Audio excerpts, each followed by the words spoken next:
What's up, everybody? Welcome back to Keith and Mike Watch Deep Space Nine. Today we are talking about Season 4, Episode 4, Indiscretion. Mike, tell us how you are and one of your indiscretions. Keith, I'll tell you, when I moved to New York, right about when I met you, actually, we were rehearsing at a place called Shetler Studios over on 9th Avenue? No. 8th Avenue. Yeah. And not far down the block was a place called Hot and Crusty, which is not a den of ill repute. It turns out it was a sandwich shop.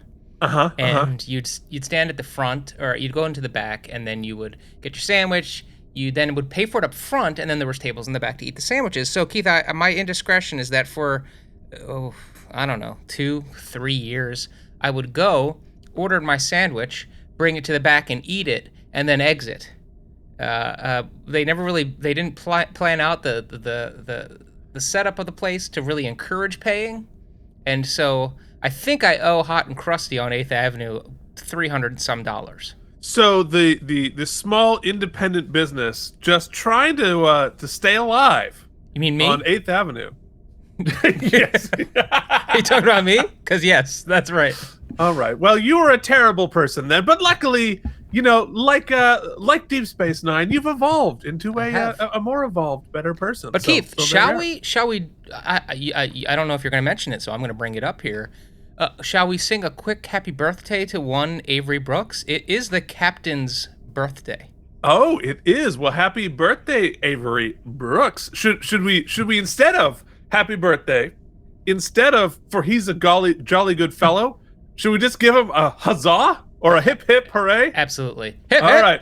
Hooray! Hip, hip. Huzzah! Hooray! Well done, Captain. Yes. Well, there you go. 75th, I believe. Wow. So, God bless. Hope you are well and healthy. All right. So let us talk a little bit about last week's episode, Hippocratic Oath, and give your ratings for that episode. Here we go. Joshua Cronin gives it an 85. Jason Moe with an 88. YouTube viewer with an 87. Delusions at Noon also with an 87. JD comes at an 89. Harry Pothead with an 85. Worf's big ol' boot shivs. Oh, didn't put one for this week. So, you know, that's what happens. Kevin Miles with an 89. And Sans Deity coming in, as always, with the super thanks, which means we read your comment. So if you want me to read your comment, leave a super thanks. Sans Deity says, I love this episode so much. What an amazing start to Season 4. Each episode has been an absolute banger. Bang it in me and Keith's regional vernacular. And this is no exception. Did he say bang it in me? Bang it in me and Keith's regional vernacular. That's the quote. Okay. So this is one of the episodes of Deep Space Nine that I'll watch just randomly and not part of a big rewatch. It has so many classical elements that make Deep Space Nine top-notch. First, you have a moral dilemma where two of our heroes are on opposite sides. Both of them are right in their own ways. You can understand Bashir's compassion for curing the Jem'Hadar, who were essentially slaves, but also understand O'Brien's pragmatic, militaristic view. The best parts of Trek have no true moral answers and ask us to find them for ourselves. Another very important aspect of this episode is how it humanizes the Jem'Hadar. Instead of seeing them as mindless killing machines, we get a glimpse of the honor and a code within them, while at the same time we're never left to believe that they're going to be our friends. This is something that is explored much more, and the humanization of our heroes' enemies is key to what I love about Deep Space Nine. The bad guys aren't all boogeymen just doing evil for the sake of evil. Their desires and motivations are much more complex than that, and I've always loved that line where the Jem'Hadar says that O'Brien will have to explain to Bashir why he can't just abandon his men. It just encapsulates everything this episode says. We are enemies, but in the end, we are both much more the same than we're different. Then, to top it off, I really enjoyed the B-plot as well. It added some more salt to the idea that Worf needs to learn this is not the Enterprise. I really loved seeing how Odo stood up to him, but ultimately they gained a mutual respect for each other. One of my favorite Odo moments of all of Deep Space Nine is Odo pointing out that security on the Enterprise, which was Worf's purview, wasn't exactly perfect either. That's a damn fair point. But in the end, there is no animosity, just two professionals working together. 97 self-sealing stem bolts. Hell yes, they are self-sealing. And Keith, do you always read your stage directions? I will never forgive eye bulge or forget. Well, I'm not always great at reading stage directions, but more importantly, I'm cold reading and try not to give myself a headache with eye bulge. But for you, I will not forgive or forget. So, there it is. You're welcome. That was like a cup of coffee straight into my face. Well, you said you wanted coffee. You're right. You're right. So there you go. All right, so that averages out to math. I think it's time to start talking about indiscretions. Mike, not to be indiscreet, but will you throw that about the episode up there?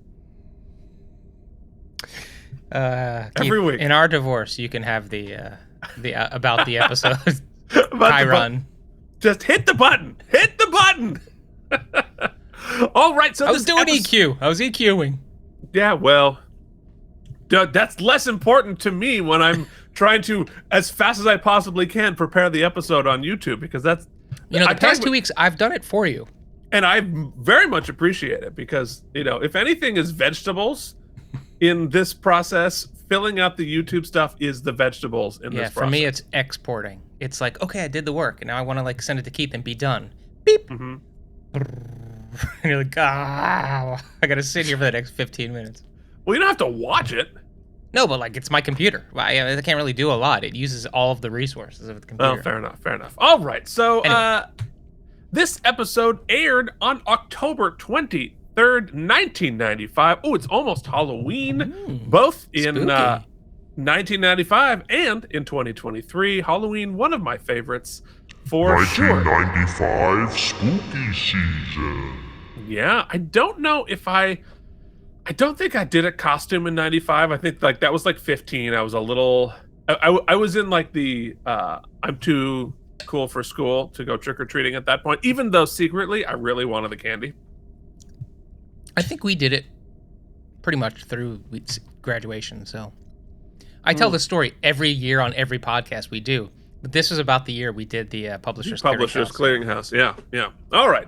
The top song, this is why you got the EQ right, once again was Mariah Carey's Fantasy. Ooh, fantasy, baby. Oh, God.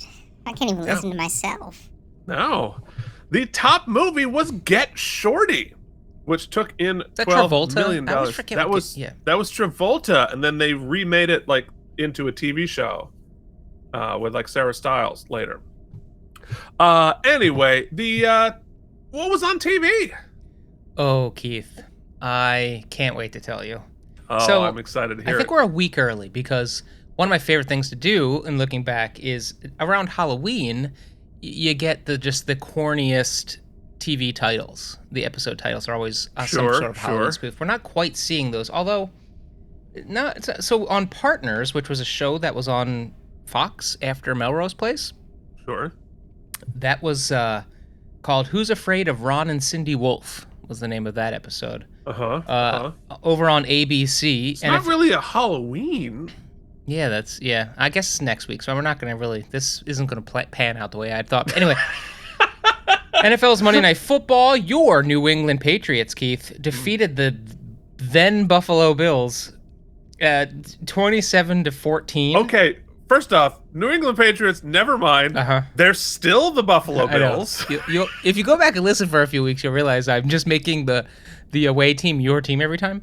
But in the best TV episode that absolutely has aged like a fine wine, never problematic. The Nanny over on CBS was airing a brand new episode entitled, and I'm just quoting, "Oy vey, you're gay." Oy vey, indeed. That's the name of the episode, so go check that one out on YouTube. Well, hey, 1995, this was a big topic, and people were We were not in a great place, but sometimes I imagine the nanny probably was coming down the right side of that. Spoiler alert, next week on Deep Space Nine. We'll see. Okay. So it might be a groundbreaking episode of Deep Space Nine next week. So in a way that watching it through contemporary eyes, you wouldn't even notice it. But in 1995, it was gasp. The big Ellen episode, like her big coming out episode, which was the big thing. That was NBC, right? I don't know. It was later, though. In 97, I believe. Yeah. But only a couple years. Yeah, that's not too far off. Yeah. Anyway, all right. So that's only 52 episodes of Deep Space Nine away. That's right. That's right. We'll get there. We will definitely get there. The weekly world news headline. Boy, I've got some great news for you about... Nope, that's not it. It's not? No. Oh, no, that was last week. That was last week. Why don't you tell me your great news, and I'll see what I can whip up here. Well, the great news, we have some very important information about golden raisins and gin. Oh, well, in that case, we need to see that. We definitely need to see that because it can cure arthritis. Oh. So kiss pain goodbye forever. Golden raisins and gin cure arthritis. If you have enough of both, you'll forget about your arthritis. I'll tell you that much. Keith, apropos to nothing, friend of the show, my brother Nick, who we've talked about often, he just got his MRI results back because out of nowhere his hip started hurting. Now he is 49 years old, so he's not an old man, but his hip's really hurting, and he was afraid he needed a hip replacement. Anyway, goes in, his MRI shows that he was born with double hip dysplasia his whole life and was protected only by the thinnest veneer of cartilage in his hip socket. Really? But that has apparently dissolved, and now he is all ball and socket, no cartilage, which his doctor described as intense arthritis. Absurd arthritis. It was a really funny way to put it. I didn't laugh on the text because he was pretty serious. He's got to have surgery. I believe he's getting a new hip, maybe two new hips. Well, wow. And he did all of that and was a professional wrestler. So I'm sure that didn't help. It probably didn't help a heck of a lot, but I hear it's good for your body. Anyway, good. But our best wishes. He's going under the knife on the 27th of October. They got him in for an emergency surgery so that he can, walk. Oof. Well, yeah, best wishes to a friend of the show, Nick. But maybe all he needs are some golden raisins and gin. Which, to tell you the truth, he might need after anyhow. I mean, probably. I mean, it'll keep him happy and regular. That's the important part. All right, so we have an exciting director for this episode. Mike, did you notice who directed this episode? No. Did you take a look? You didn't read a book. I didn't, but I did still pay homage to Reading Rainbow. Yes. I can do anything. You can do anything. You can fly twice as high because it was LeVar Burton. Geordi directed this episode. LeVar Burton goes on to become a very prolific director on all of the 90s Trek. He did 8 episodes of Voyager, 9 of Enterprise, 2 of Next Gen, and 10 Deep Space Nine episodes. This is the first of 10 from LeVar Burton. Very cool. Happy to have him here. This episode was written by Lisa Klink, who did the teleplay, and Nicholas Correa and Lisa Link, who did the story. Lisa Klink would go on to become a writer-editor on 74 episodes of Voyager. But this is Nicholas Correa's only Deep Space Nine, who does 1 episode of Voyager, and this is Lisa's only episode of Deep Space Nine. So this would be the only Klink and Link collab. Klink and... Oh, no, sorry. It's both of them are Lisa Klink. I just I said Link when I meant Klink. Oh, man. But look, that was using the material I gave you. Nailed it. I can't believe anyone listens to this trash. It baffles me every week. Every week I am baffled.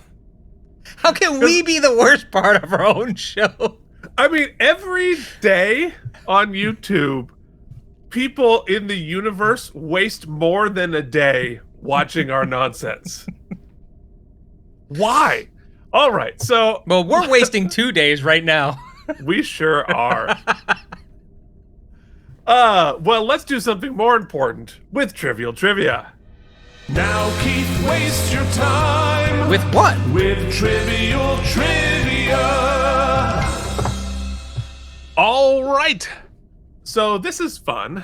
Nana Visitor and Mark Alimo's laughter during the scene in which Dukat sat on a needle rock thing and running the deactivated regenerator.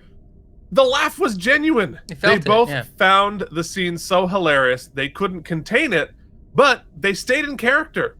So LeVar just kept it in the scene. I have thoughts on that scene. More so that, like, it wasn't like he sat on a pine cone. He got basically raped by a 6-inch icicle. Like, that thing is enormous. He's gonna need more than a regenerator to feel better after that.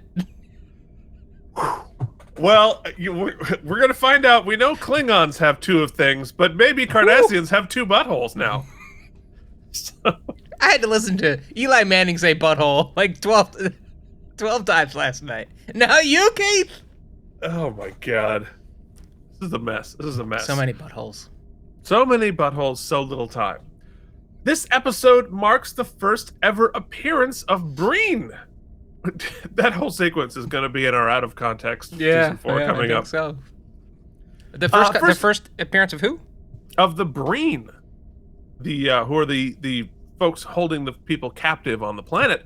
Prior to this, the Breen had been mentioned numerous times on both this series and The Next Generation as an enemy of the Federation, but we had never seen them. So here they are. Roy Brocksmith, who played Raza Karn, also played the Zakdorn Master Strategist, Sinan Kolarami, in peak performance in Next Generation in a very memorable role. We'll talk more about Roy Brocksmith, but I thought he was great. You want to know who else I think is great? Can't wait for you to tell me. It's our patrons, Mike. Brian Kimball Beersock, Casey Clark, Jason Moe, Joshua Cronin, Andrew Hayes, Jorge Navoa, and the mysterious household dwarfs, big old boot shivs, Charles Babbage, Richard Coleman, Harry Pothead, Peter Benke. Peter, thanks for your great questions on the Patreon.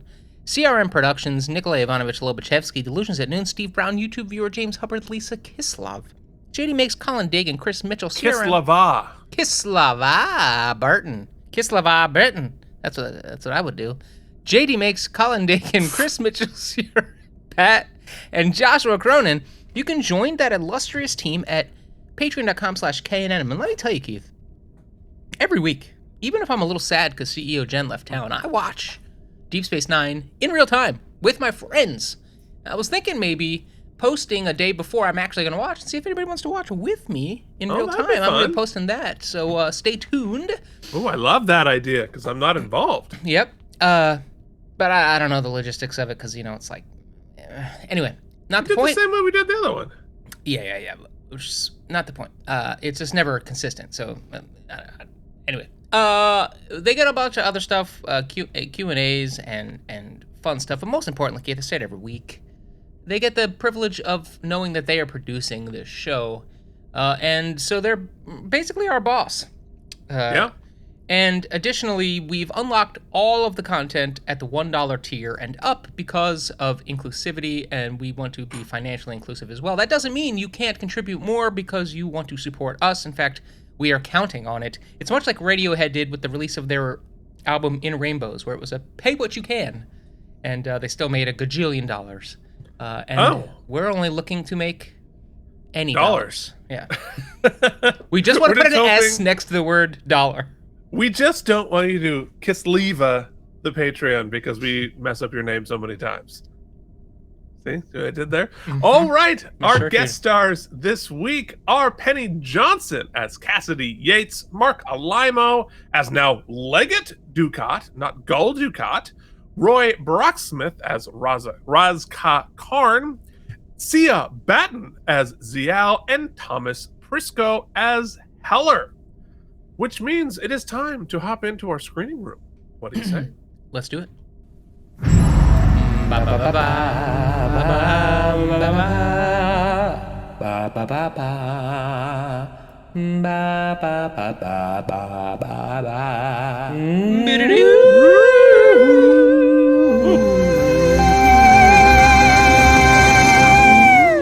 Oh, wow. Mike is peeking in my ears right and left, but I'm assuming it's right on your end. How loud do you have these? The point of in-ears is that you can take it down to like 60% volume. Oh, no. I need to hear everything screaming. You're just distorting. That's all. Oh, okay. I don't think it's on me. I think it's coming through the because I'm not peaking. Oh no, we're well below even unity gain here, buddy. All right, look, I'm happy for you. I believe it's or maybe you're just distorting in real life. Yeah. Maybe you're so excited you're peaking your own vocal cords. Worf has thoughts, and his thoughts are get to the episode. Worf has one line and then leaves the episode. But you pay me for 26 episodes. I will be in it for one line. Because Kira gets a call from her old friend who once got bested by Data on Next Generation. He's got a lead on the Ravenok, a mysterious ship we don't know anything about yet. And he can't leave to come and tell it in person because he's a little shady. But Kira can come to him and see if they can find any survivors. And that's the entire teaser. Yeah, I liked its brevity, to be honest with you. Well, it's definitely like you set up the mystery. We've got to, it's like we're going to go search for the Titanic. Cool. All right, that's fine. Right. Yeah. So in Act 1, Odo and Kira have their security meeting and chat about the usual criminal activity. But once again, Kira is too distracted. It's been 6 years since the Ravenok disappeared, and Kira had a friend on the ship. Odo, and I thought Odo is sometimes very intuitive and very understanding of the human condition, perhaps especially for Kira, obviously. Mm-hmm. He knows he can't talk her out of it, so he just says, good luck. He cuts right to the good luck part, which, you know what, folks, that's being a good partner. It's being a good friend. Yeah, and I think it's good writing in that they every once in a while will throw us a bone of reminding us, I feel like they did this with Data as well, just how his humanity is growing. Yeah. Well, especially I think in the increasing threat from the Dominion, they draw a larger distinction between him and them. And I think Odo also really, along with understanding Kira and understanding how she rolls, he values independence really strongly. Mm-hmm. And I think he values it for himself, and I think he does it. He will defend that for other people. He's very much into personal autonomy. There's a lot of emotional acuity there too, because who amongst us hasn't dealt with unrequited love before? And a lot of people, can't handle that type of friendship, right? At all, period. Or B, you can always see sort of the gears turning, like they're trying to use whatever machinations they can or manipulation they can to talk her into it. Yeah. Right. Yeah, no, and he's not. He's just being a good friend. He's like, I accept the situation. I accept, and I just want to be a good friend. That's great. Odo, he's a good guy. He's a good guy. A little crusty on the outside, even though he's gooey on the inside. So later, Sisko goes to Kira as she's preparing to leave. He wants her to postpone the trip because the Cardassian government got wind of this and wants to send someone along. The Ravenok was a Cardassian ship holding Bajoran prisoners. She does not want to do this, but the request came from high up, and it's important diplomatically to let them come along, because now we're really working towards the Cardassians and Bajorans being friends, because the Cardassians, as we are reminded here, the new civilian government has taken over. So the civilian dissident government, which is maybe a little bit less shitty than what we've known. So, I don't know. Let's see. Later, it reminded me on Strange New World of when the Butcher of wherever came on board, and Pike had to tell everybody, hey, put you on your Sunday clothes and come to dinner. Yeah. Yep. Yep, for sure. So later, Dax and Sisko talk about his date with Cassidy. Then, and he's like, we're not serious. Then she shows up and says, you know what, I'm not leaving after all. She's going to try to get a job working for the Bajorans. And it's going to keep her in the area, maybe getting serious after all. Do you think I could get a key to your place? And do you mind if I leave, like, just some of my toiletries in your bathroom? Mm-hmm. Dax invites her to live on the station, and Sisko is hilariously freaked out by this. Mm-hmm. Talk about Avery Brooks, happy birthday. The line reading, he goes, oh, it's good, or something. It was hilarious. Listen, small triggers, right? Yeah, but I think his performance of his anxiety here is first class. I really thought it was good. Well, when you think about, I was thinking about this actually because, what's cool is that it's just this big galactic play space, and yet there's still these human moments, and you just kind of extrapolate our experience into a huge space. So imagine you're maybe you have some commitment issues, A, and B, maybe this is your first relationship after your wife is dead, right? And right. Oh yeah, you got a lot of stress on your shoulders. So what better type of relationship to let someone stay inside of their comfort zone than, oh, hey, I see you every couple of weeks, and then you got to go light years away, right? No, that's an easy commitment if you're light years away most of the time. And then all of a sudden it's like, hey, I'm going to live on the place where you work. I can imagine you'd do a little freak out. Yeah, I mean, because the station is sort of like a town, like a small town. Mm-hmm. And so, yeah, I mean, there's only one Quarks. You're going to run into each other constantly. I told the story. It's funny now. One time in my life, I've had a few like long distance relationships, but only one time did I live in a different state across the country from this person I've been dating for kind of years, long distance. And the second I made the decision to move to her town, the second I made that decision, she broke up with me. Like that, I was like, oh, I lived this. Yeah, you didn't realize you were dangling by a thread, but turns out you were. Yeah, she Cassidy Yates'd me pretty quick. Yeah. Or she Sisko'd me. Yeah, well, she Cassidy yeeted you out of her life. All right. So the Cardassian ship arrives, and who beams on to go along on the mission but Dukat? Now, Leggett, Dukat, Kira, naturally, not thrilled. So in Act 2, we have a scene on the runabout where Kira sets Dukat straight. I'm in charge. This is my mission. Shut up. But she asks him why they sent him, of all people. And he says, well, they were under my command at that point, so that's why I'm doing this. And we find out that Kira knows one of the prisoners, which we gathered. It was the guy who recruited her into the Shakaar resistance.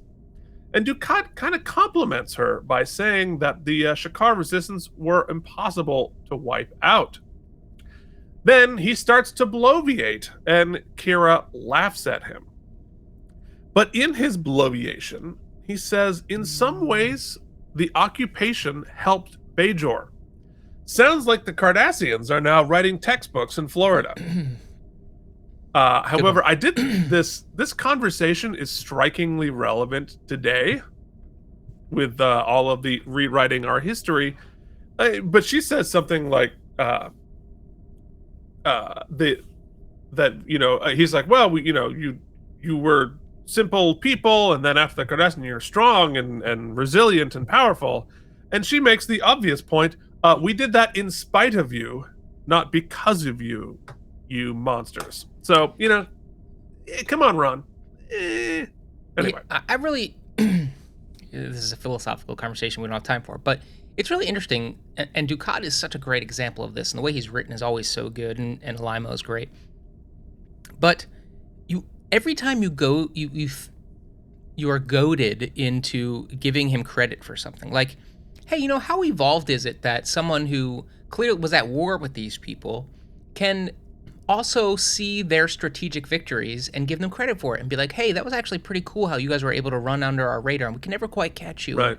And be so not personally involved, and and isn't that growth? And then you think, oh wait, because they juxtapose it with Kira, and she's emotionally, personally invested in this struggle, and she's like, these were people, and it wasn't strategy, we were just trying to get out. And you realize, oh yeah, his complete sort of ability to emotionally not get emotionally involved and see it. I can't articulate what exactly I'm trying to say, but to detach, right, is monstrous, right, or shows a lack of empathy or a lack of responsibility for his place in it, and we're going to see that much more later in this episode. Well, for sure, and he has the remarkable narcissistic ability to turn the monstrous things that he did into victories for himself. Yeah. And so he's not emotionally involved because he's convinced himself, oh, I did a good thing for you. I helped you. And and so I'm the hero of this story of you overcoming my oppression. Mm-hmm. Right? Somehow he's the hero of it, which is exactly why this conversation is so relevant, and which is why what's happening in our country right now. We have the oppressors deciding to rewrite history to make them the heroes of the oppression that they did. And I think, like in real life, Dukat believes it. I think he genuinely believes that he helped the Bajoran people with this occupation. Well, and what's great too in sci-fi and Star Trek, you have to constantly check yourself, because from the other Cardassians we've seen, and from that episode where there was the Cardassian trial, and we know that they give you your sentence basically before you even go to trial, and it's sort of a show trial just to prove that they were right and the bad guys never get away with it. Right. Yeah.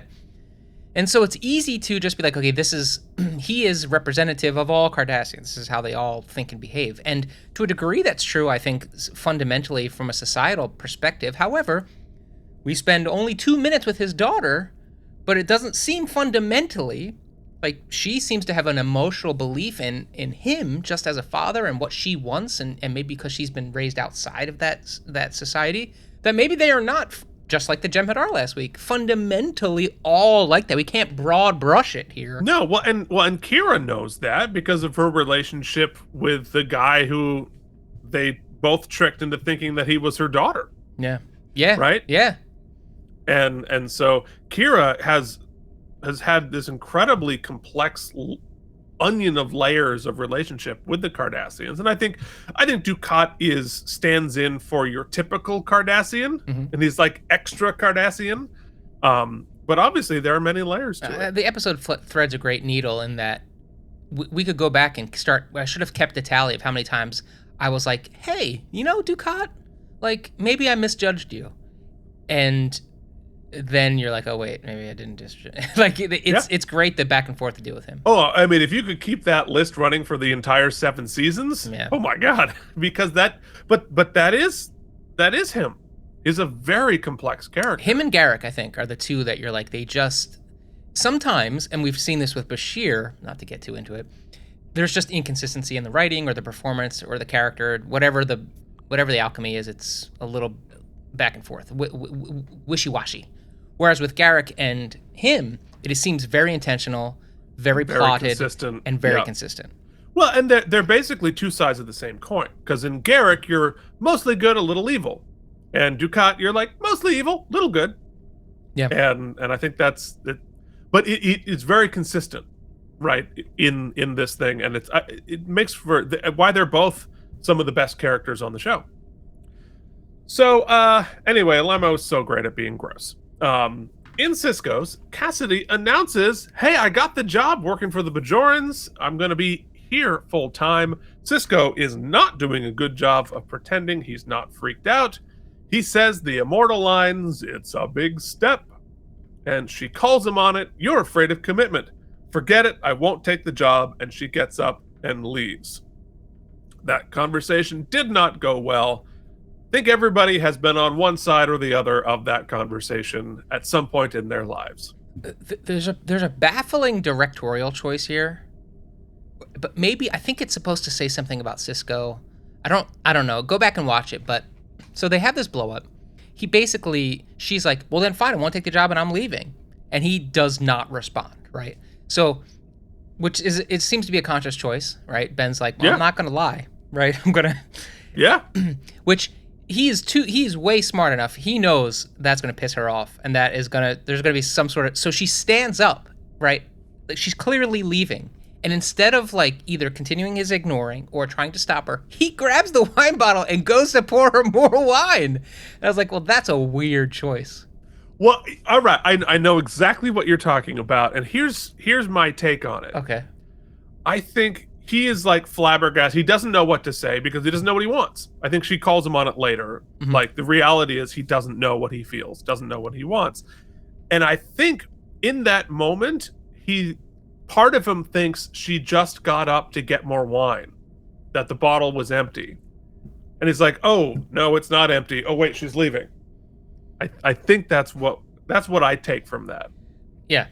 Or it was like a different take, and they had tried something different. It was just a weird edit, probably more likely. But I actually found it's not like TV storytelling tight, mm-hmm. but it felt more lived in as a human experience. You're just like, I don't know what to. Yeah, it's nice to see Ben bumbling a bit because he's usually so put together. Also, I loved watching the 2 fried pieces of flounder or chicken in this scene never get cut, bitten, or because they had to reuse it for like 12 takes. Oh yeah, no, he like cut it once, but they never eat it. Smart. I think it's catfish, which would make sense with like New Orleans. All right,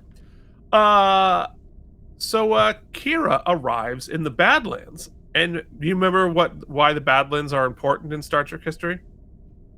That's where the Starship Voyager was yanked out of. It's a mysterious place. So they arrive in the Badlands to meet her friend. He shows them a piece of the broken hull that he thinks is from the Ravenok. Raska and Dukat spar for a bit. I think they are both great in this scene. I mean, this actor is just such a unique and fascinating performance you get from him. Like, I watch him read the phone book, and I think he'd find a way to make it interesting. Star Trek, or excuse me, very much a Star Wars character. Right, they're all sort of like junk traders who have like duplicitous motives, but that you can understand it because they're just kind of trying to make their way. Yep, definitely. So it turns out that the piece of the ship came from the orbit of a remote planet, so of course they head off to investigate. We find there's interference around the planet, so they have to land the runabout on the surface. The planet is hot and dry, like a desert. The scene went on for longer than I wrote a recap of. And Dukat and Kira walk through the sand before discovering the wreckage of the Ravenok, which all of this looks so good because they did it on location, and it makes such a difference. And I thought what LeVar did with the color timing of the image to make it look extra hot and dry, and it just, the production values on this episode were terrific because of that. They love a scene where they're like, okay, go stumble up this hill. Yeah, well, we see people stumble up that exact hill like 100 times in Deep Space Nine. There's still footprints in it from the last one. That's right, from the last time. So in Act 3, Bashir and Dax tell Sisko how much he screwed up by just saying, "It's a big step." And Dax says, "Go tell Cassidy it was all your fault and you were wrong." Quark says, "Don't be so sure. Women are the enemy. Never let them get the upper hand." And he's basically the pickup artist. You gotta neg him. You gotta neg him. Oh, God, what a douchey moment in our time. Bashir says, "It's a wonder the Ferengi reproduce at all." But then they tag the scene with Dax and Bashir saying, "What do you think? It's a big step." I gotta tell you, I'm not always a fan of these like couple of couplet quippy comedy inserts. This one friggin' nailed it. That was great. Yeah. It was great. You're right. It's a little sitcom tight, but honestly, they landed it. Like, I thought I did a really good job. It made me laugh too. In so many words, we've all had that exact conversation. We've either been Bashir and Dax, or we've been Ben. You know, when everybody wants to give you advice and you don't want it because you know you effed up, but you don't need your friends to tell you, but you kind of do need it. Oh, once you're our age, you have been every character in that entire scene. You're right. And if you're lucky, you have a Jake. If you're lucky, you have a Jake. Yes, I have Charlie. Charlie is my Jake. Hey, you could do worse. So I could definitely do worse. So Kira and Dukat investigate the wreckage. It looks like they were in a battle. They also come across a bunch of graves. And I wrote down what I just said. The location shoot here is terrific. Great. Doesn't look hokey at all. And is that no? It's tough sometimes with the AI upscale, but is the ship stuff poking out of the sand, is that all practical, or do they comp that in? I think for this shot, I think the whole ship, I think that's a miniature, but with a composite. But this shot, I think all this is practical. It's cool. Looks great. It's terrific. So they know that there must be some survivors because there aren't enough graves. Dukat says, let's identify the bodies, but I want to do it myself. And he says the Cardassians have different funeral rites from the Bajorans. But in here, he also displays some pretty in-depth understanding of the Bajoran faith, including quoting one of the previous Kais. And Kira demonstrates that she already knows the Cardassian command codes. And so we have a little moment of mutual respect here. We are also reminded that the Bajoran earrings have family names or crests stamped on them, which is an interesting little detail there. It's good branding. It's almost like Cassidy Yates sold them. Gotta have your name on everything. So later, Dukat digs in the sand and privately discovers some Bajoran jewelry. He looks stricken. This is clearly personal for him too. Kira arrives and asks him what's going on. This Bajoran woman, whose earrings he found, was Dukat's girlfriend. She was one of his mistresses, but apparently they were genuinely in love, and Dukat's grief here looks real. Looks legit, and Mark Alamo does a terrific job of And what I can only imagine is the hottest day of his life. Oh my, yes, for sure. Or the coldest, because like you never know in a desert like that. It could have been freezing. I know that on this same location, they were really cold on another set. I don't think it's this one, but anyway, so Dukat is genuinely heartbroken, but Kira's friend is not buried here. But we do find out that the Ravenok was shot down by unidentified ships, and Kira is able to track the survivors using a resistance trick. So they walk until nightfall and set up a camp on the cave. I don't know if you got a screenshot of it, but there's this great composite shot of them at the top of a... Or it might not have been composite. Yeah, this one here. What a great shot. Yeah. I mean, so... Looks... I don't know if that's good. That might have been an actual shot that they did. So yeah, possible. Unclear, but it looks fantastic. So they set up camp in a cave where, as we mentioned... I'm not going to use the phrase that you did, but Dukat sits on something, perhaps giving himself another butthole, and Kira has to take the giant splinter out of his ass. They start laughing hysterically. It's a very human moment, and I think we see just a touch of Mark Alamo's actual personality in here, which was fun. And they commiserate over shitty rations. Kira then abruptly asks who Toraziel is. And apparently, on her investigation of the computer, she finds out there were 2 civilians on board. Dukat's girlfriend and a 13-year-old girl. It's Dukat's daughter. And Kira assumes that he's here to rescue her. But he says, nope, if she's still alive, I gotta kill her. And that is the end of Act 3. Once again, another twist in the Dukat. Oh, we like you a little bit, we hate you. So in Act 4, Kira, of course, says, I'm not going to let you... Does he clarify whether it's because his wife will be pissed, or that it'll politically hurt him, or all of the above? I think it's a little bit of all of the above, but I think his main reason is his position in the new government is pretty tenuous, and that this is a political liability for him, which is sort of even worse. So why not just, like, leave her on the planet? If, like, your ultimate, like, I guess tie off the loose end, that's the whole point. Well, if they're going to rescue everybody else and leave his daughter with the Breen, like, I don't... Yeah, I mean, like, he had a lot of options between killing her and taking her back. Not just killing her, right? At this point, because clearly it's found out, like, it's killing her and Kira, most likely, because she's Kira's like... not going to let him, yeah.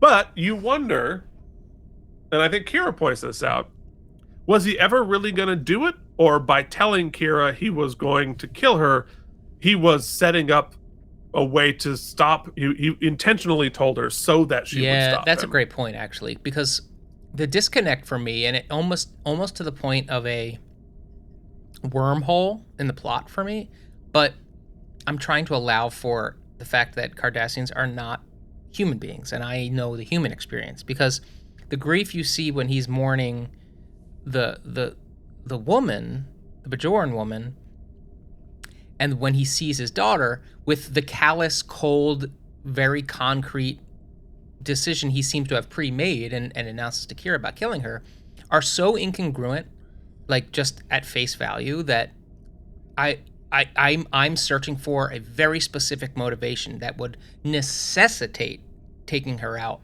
and you never really get that, so it muddies letting him off the hook at the end, because you're like, well, are they telling me he's a hero? Are they telling me, like... No, what? I don't think we're letting him off the hook at the end. I think that he's torn, right? I think, like, the pragmatic thing for the betterment of Dukat is to kill her, but he doesn't really want to do it. And I think those things are both true at the same time. So that's sort of my take on it, is, but I don't think he was ever actually gonna do it. I think that the part of him that doesn't want to do it is stronger than the part of him that does. But he needed to let Kira know so that she would stop him. I think that's how I read it. Anyway, Kira says, I'm not gonna let you kill her. Let me take her to Bajor. Nobody has to know that you're his father. He says, I was sending... he says, well, you know, as we've already seen previously on the series, like, Cardassians living on Bajor, not, you know, the Cardassian war orphans, we dealt with that. It's not a great life. And he says, I was sending them away to live in peace to the Lesepians because nobody would want them on either Bajor or Cardassia. And now Ziyal is a threat to his career. He's clearly upset to do it, but he's going to kill her anyway. Later, Sisko meets Jake for breakfast. Jake also tells his dad, yeah, you screwed up. He understands what Sisko's feeling. He feels overly responsible for Cassidy making a big life change. Which I thought this made a lot of sense to me. Because it wasn't just, I'm afraid of commitment. It's, I don't want to be responsible for you changing your entire life if I'm not sure that this is going to work out. Which I'm sure that girl who did that to you, right? You're going to move your entire life to a different city for me. I don't want to be responsible for you moving to a different city. I don't know what's going to happen here. There's an inherent narcissism in it. Like, that you think is altruism on your part, but is actually narcissism. That's really interesting. And what I love about this episode is Cassidy calls him on it. Yeah. And points out that's exactly the best part, where she's like, "Oh, bitch, I took that job." Yeah, this is. You weren't. I started yesterday. Great. I loved that beat. Anyway, we're getting ahead of ourselves. Jake says, "I worked all this out talking with Nog." Hilarious. So on the planet, Kira and Dukat find the survivors. They're being held prisoners as dilithium miners by the Breen. The Breen are from a frozen planet, and they're using the prisoners on the planet because it's so hot. And it's been 6 years? Yeah. Been doing this for 6 years. And that is why we never see the Breen's face, because they have to wear the outfits that make them cold. Then they spot Ziel. And we head to Act 5. Dukat and Kira make a plan to do the rescue, but Kira says, if you hurt Ziel, I'll kill you. They sneak into the mines wearing Breen uniforms a la Star Wars or The Wizard of Oz. And obviously, the Breen costume design borrows a great deal from Star Wars. Yeah, and Dead Space borrows a great deal from this. Yeah. And including, Kira revealing her face in this way. It's obvious that it's very similar. Anyway, Kira talks to one of the prisoners and finds out that her friend is dead. And that these prisoners don't even know that the occupation is over. Which is like, oof, that's crazy. Then the firefight starts, pew pew. Dukat disappears into the mines as Kira arms the rest of the prisoners. Dukat eventually catches up with Ziel. She recognizes him and is happy. Then he aims a phaser at her. Kira arrives and holds him at gunpoint and says, there's always a choice. If you wanted to do this, you wouldn't have told me. She says the Cardassian prisoners, Ziel says the Cardassian prisoners said that this was going to happen. And she says, if I can't be with you, I'd rather die. I actually thought that was a great bit of writing that I didn't expect, which I really thought heightened the whole realism of it, that she admits that all the other Cardassians are like, yo, he's going to murder you if he finds you. Yeah. She didn't want to believe that. Yeah. And it's... How old is she here? Do we know? So she's 19 now, because if she was 13 when it crashed, it's been 6 years. Okay, I missed the 13 bit. Math. I missed that. Yeah. Okay, so she knew him for years. Yeah, no. And so, I mean, I don't know how much she saw him, but clearly enough. Mm-hmm. Yeah, I think she does a terrific performance in this. I think it's exquisite, actually. You learn so much about her and with so little, but it's a great performance. And you can tell that she got cast from this read. You know what I mean? Like this, she came in and did these sides, and they were like, this was her self-tape. Yeah. No, and she kills it, and I think Mark Alimo does a terrific job here as well. But now, I don't want to spoil things for the future, but how many actors do you imagine are going to play Ziel throughout the run of the series? Probably quite a bit. So, Dukat finally drops his weapon and says, let's go home. So, Sisko then finally goes to the cargo bay and eats crow. I want you to take the job. Her branding is still on point. I think maybe, and patrons out there, because I might need one. Do we need Cassidy Yates stickers? Property of Yates. Yes, I think maybe we need some Cassidy Yates cargo stickers. I would guarantee you they made so many that they're somewhere in a locker somewhere. There's just like a stack of those. Yeah, they should auction those off. Yeah. There's a ton of them. Yeah, good question. Anyway, Sisko does a decent job of apologizing, and he was a lot nervous, but turns out she took the job anyway. Do you think I'd turn down a great opportunity just because you got cold feet? Fuck yeah, Cassidy. Love that she takes the power right back. And then the physicality of that intention is even better. That's LeVar, baby. Yeah, it was great. She takes the power back. But there are two things I love here. One, again, she's like, bitch, you are not running my life, which I think is very important. And two, Sisko, upon hearing that, is even more in love. Mm-hmm. Like the fact that she is strong and independent like this. She's like, ooh, wow, yep, nope, I love this even more. Which I think says great things about both characters. And like I said, great direction means find a way in your blocking, in your stage business, whatever it is, to reinforce the theme of the moment, the intent through physicality. And right there, she's like, I don't need you. I want to be with you, but I'm not making decisions based on you. And he, of course, is like, what dudes try to do. It's like, okay, we're making up, so let's smoochy smooch. And she's like, oh, I got things to do. I'm busy right now. Yeah. Great. And then he's like, damn. Awesome. So Kira runs into Dukat back on the station. And he announces that he's taking ZL back to Cardassia after all. And he thanks Kira. And she asks him, will this make things difficult for you? And he mysteriously closes with, I'll let you know. Interesting. All right. Let's move along home, shall we? Let's do that.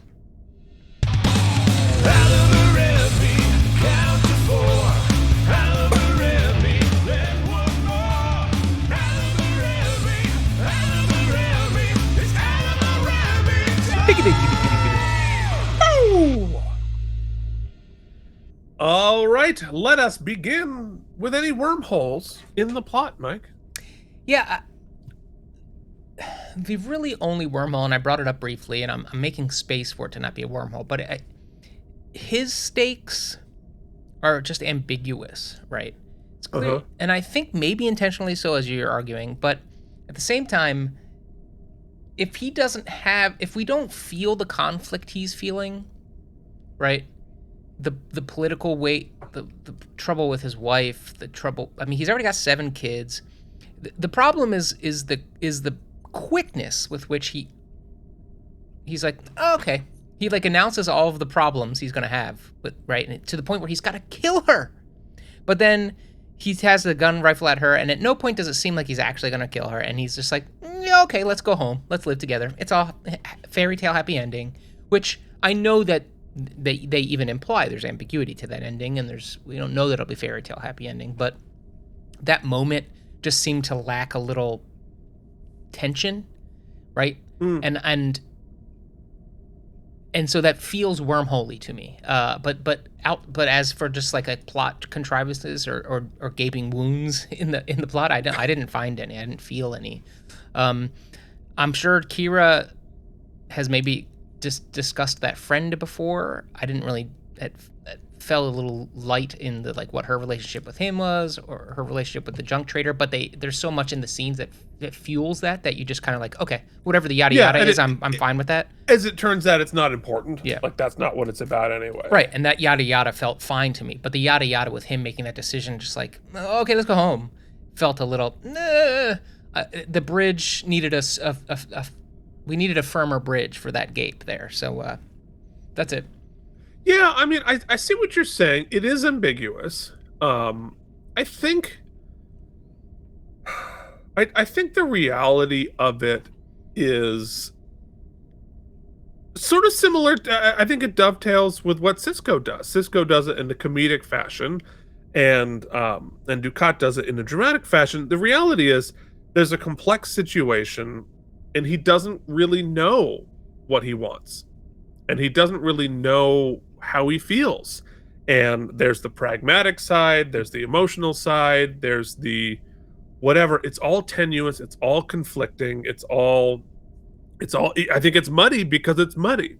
And I think for Dukat, he doesn't really want to do this, but he convinces himself it's necessary until he's really face to face. And once you're there with looking your daughter in the eyes, it's very different than the conceptual problem you've been thinking about for 6 years.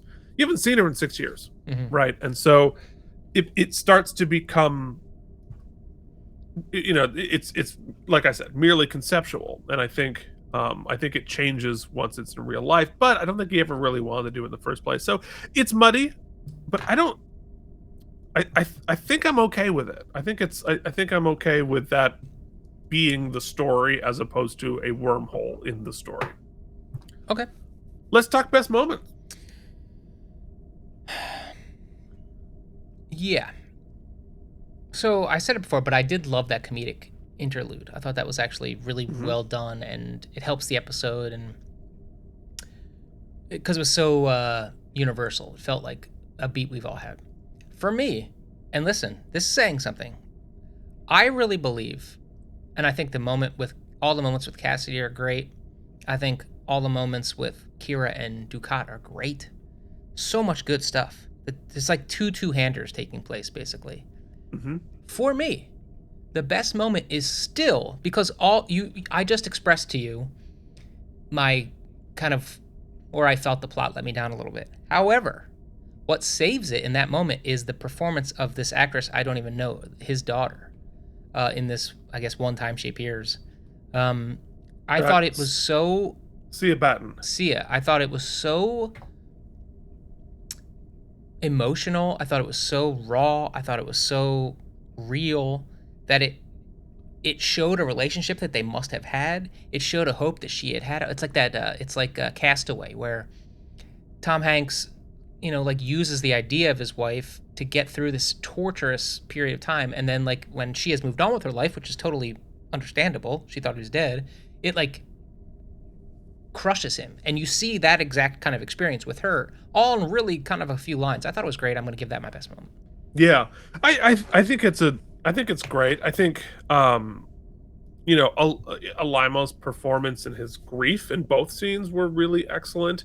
I think just for the sake of difference, I'm going to give it to the moment where he Florida textbooks it a little bit, and talking about how he thinks the Bajorans benefited from the occupation, and then Kira's switching that back around, because that conversation felt so relevant both to today but also all throughout human history. And that that I think it has something to say about a part of the oppression of oppressors are trying to convince those who are being oppressed that it's for their own good. And I think that just speaks to a general dark human truth that I just found very fresh, and for something that was 30 something years old. Cool. So let's hand out some STEM bolts, shall we? You get some STEM bolts. Hell yeah, they are self-sealing. Here are some STEM bolts for you.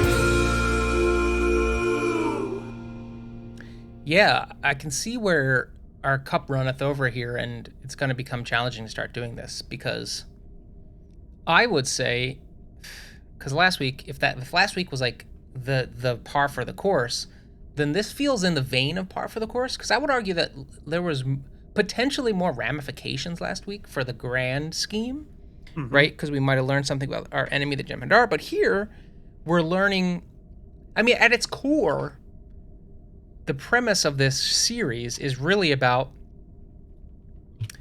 or the inception of this series is like the relationship between the Cardassians and Bajor, right? Like that's sort of where this all started. And here is sort of a bottle episode that is really showing us where we are, right? And how difficult that you can't just say, "Oh, hey, we're friends now." That's well, as we know from American history, of course, but that is a very long road, and the first steps on that road require a lot of strong people being strong, right? Despite in the face of some really tough stuff. So, and what better two actors to highlight than Nana and Mark Alamo? I just think they're so good in this episode. And then we're getting some really kind of great relationship beats that aren't just cutesy with Ben and Cassidy. And so both of these relationships, I think, do have tendrils that will spread going forward. It's not totally a bottle episode in that it just like starts and ends here and there's nothing else outside of it. So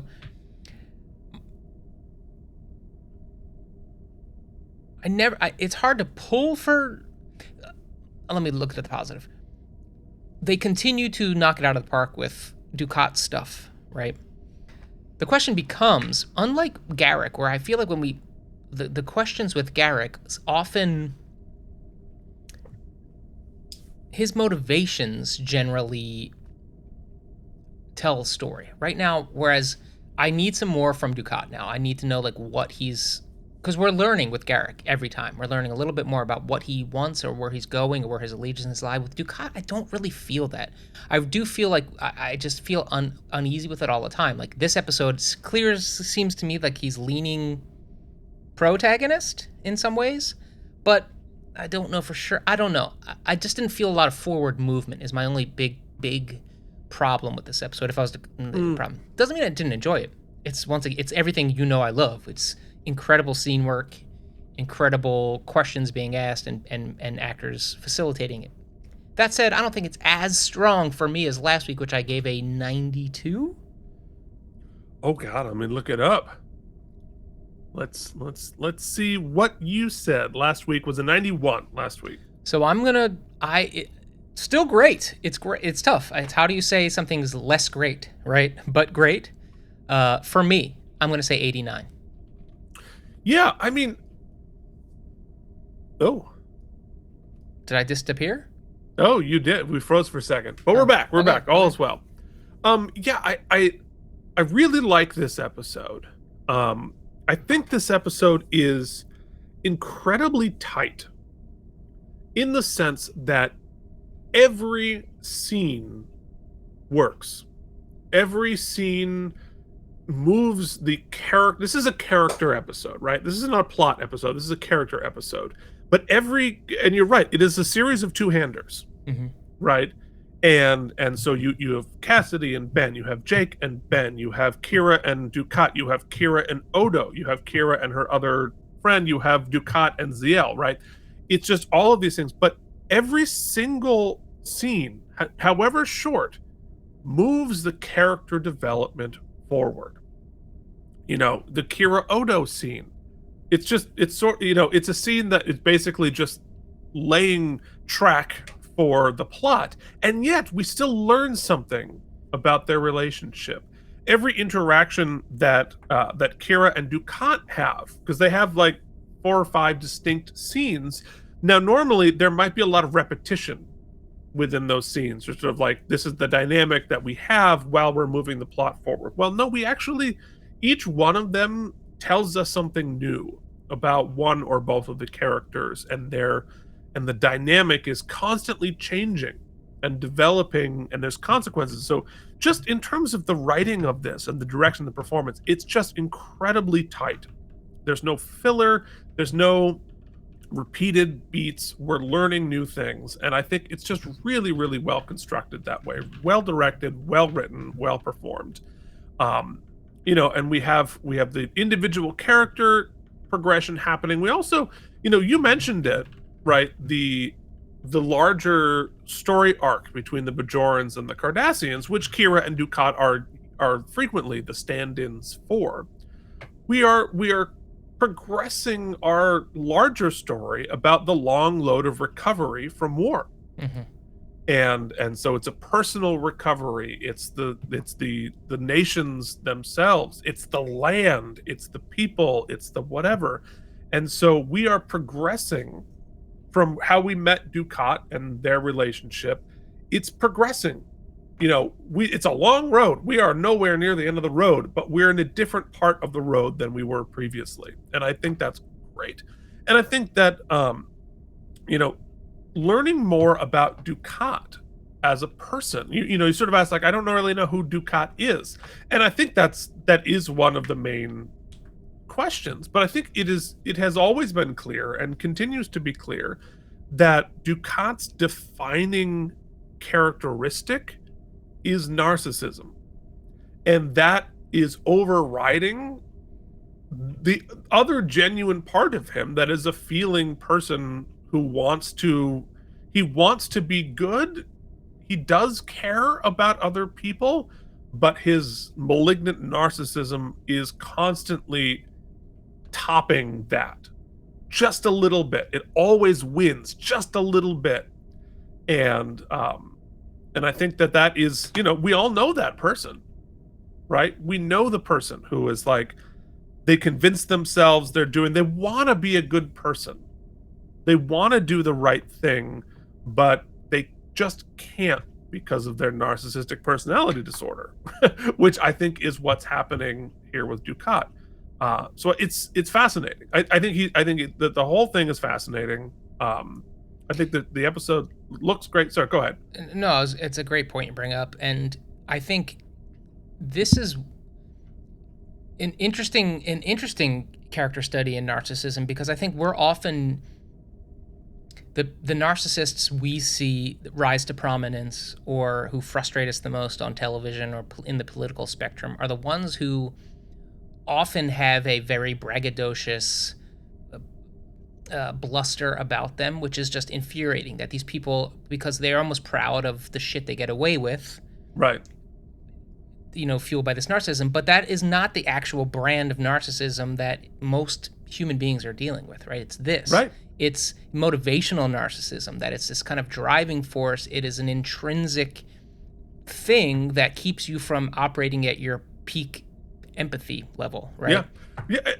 Yes. I mean, there's an obvious example you can fill in the lines where it is the type of narcissism where, like, you're doing the wrong thing, and you're getting off on the idea that I can get away with doing the wrong thing, and this is what's making me get out of bed in the morning, is the hit of excitement of getting away with something I know is wrong. Yeah. But Dukat, the malignancy of his narcissism is that he's able to convince himself that I'm doing the right thing by doing, when I'm doing the wrong thing. And I think it's also one of the, I forgot, we forgot to bring it up at the time, because I think it's one of the actually the coolest question, gray area thing this episode deals with, and we barely talked about it. Much like, I'm sorry to draw this parallel, but I'm gonna just do it because it's direct. I'm sure, and there are many cases of actual slave owners back in the day who fell in love with a slave, right? It's true love. I feel that way. I'm sure there were Nazis who fell in love with some of their imprisoned prisoners, Jewish women, men, whatever the case may be. That does not absolve you of the sin of complicity in the grand scheme of the thing. Of course not. So it's worse because it's a non-consensual love, because the other person has no choice. Yeah, well, the nuance of that is hard to speak to without direct empathy, right? But that's not even the point. The point becomes, in his delivery of that line, I think he captures that the just moral ambiguity, discrepancy, evil, whatever you perversion, I would perversion, say. Great word. Because he says, when she's like, oh, of course, she black and whites it like you did, right? Like, well, there can't be consent in this situation, this relationship. And he says, no, this was true love. We really loved each other. Right. To which he believes it. He believes it. He feels it and believes it, and he's mourning just the way you would expect someone to mourn. But the question becomes, can that be real? Is it real? And then on the flip of that, but yet you're still going to murder your daughter. Like, it perfectly encapsulates the impossibility of solving that Rubik's Cube. And I think that perfectly encapsulates the malignancy of that narcissism. That yes, which we are really convinces himself. It's it's like I think someone truly believes he's 6'3", 215 when he looks in the mirror, right? It's like, and I think, to put a point on it, and why Trek, and especially I think this Deep Space Nine, and people have said this, we're not breaking news here, is so great, is that, and at the same time, even though it's clear we lean a little bit one way more than the other, the show is not saying Dukat, at this point, to my knowledge, is not saying Dukat is evil, Nazi, right? It's not. Right. It's not saying that, even though we can extrapolate whatever we want from that, right? I'm sure there could be a podcast where easily you could be like, no, he feels it, and if the love is real in his heart, then it transcends the bonds of whatever. I mean, that is not what Bullshit. Keith and I are saying. Yeah, but I'm saying you could argue it. We're not going to. You could, though, and maybe you will in the comments. And Keith will come back at you, by the way. So it won't be unchecked. It won't be unchecked. Not untrue. But that is, look, as human beings, as people in this realm, pundits, if you say, that is the whole point, right? The conversation is the whole point. I don't need to be force-fed everyone's opinions, right? Let's have a conversation. That's the beauty of art. Awesome. Yeah. You know what? I'm giving it 90 now, Keith. I'm bumping it too. I talked myself up too, actually, as I was talking about it. Yeah, I think it's a hell of an episode that slides in under the surf. Like it's not, again, it's not the Way of the Warrior or the Visitor, right? But like, damn, that's a really solid. Yeah. So where are you going Really now? solid episode. I'm going to give it 92. Okay, so there you go. There it is. I'm giving it 92 because it's damn good. Yeah. Right. Yeah. It's a really great episode. All right. So next week we will be talking about Rejoined, which is a fascinating episode to talk about. We will do so next Wednesday. You can reach all of us on our contact info here on the screen. If you're listening to the podcast, I'm at Keith Varney on stuff. He's at MikeyI99 on stuff. Check out our other shows. Look at my Star Trek toys and K&M Geekly. If you missed Strange New Show about Strange New Worlds, we got the whole 2 seasons done. All here on the YouTube and in your ear holes. Leave us a rating and review on your podcast feeds. That really helps. Some people are rating. If you just write a 1-sentence review, it definitely changes the algorithm a great. So you can literally write just, fart, fart, fart, and it would actually help us. So that'd be great. Thank you very much for doing that. We will see you back here next week. Till then, this has been Keith and Mike Watch Deep Space Nine. Thank you for watching K&M Entertainment. If you enjoyed our particular brand of nonsense, please like and subscribe. Or become one of our patrons at patreon.com/KNM.